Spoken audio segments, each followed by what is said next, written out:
अस्सलाम वालेकुम वरहमतुल्लाहि वबरकातुह। मेरे अजीज साथियों, आपने देखा होगा कि कुछ दिनों से मैं आप हजरात के सामने नहीं आ सका। इसकी वजह यह है कि मेरे घर में एक बड़ा सदमा पेश आया। मेरी भाभी का इंतकाल हो गया।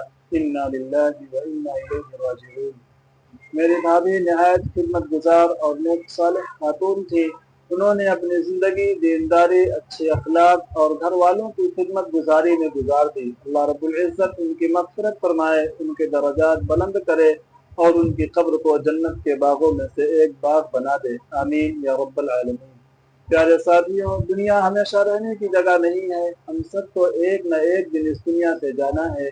अल्लाह रब्बुल इज़्ज़त कुरान मुक़द्दस में फरमाता है, कुल्लु नफ्सिन ज़ाइक़तुल मौत, यानी हर जान को मौत का जायका चखना है। यह आयत हमें जगाती है, हमें मुतनब्बिह करती है कि असल ज़िंदगी ये दुनिया नहीं बल्कि आखिरत है। हमारे साथ न माल जाएगा न दुनियावी सहूलतें, सिर्फ ईमान और नेक अमाल हमारे साथ होंगे। इसलिए हमें चाहिए कि हम नमाज की पाबंदी करें, कुरान की तिलावत करें, वालिदैन की खिदमत करें और नेक अमाल को अपनी ज़िंदगी का सरमाया बनाएं।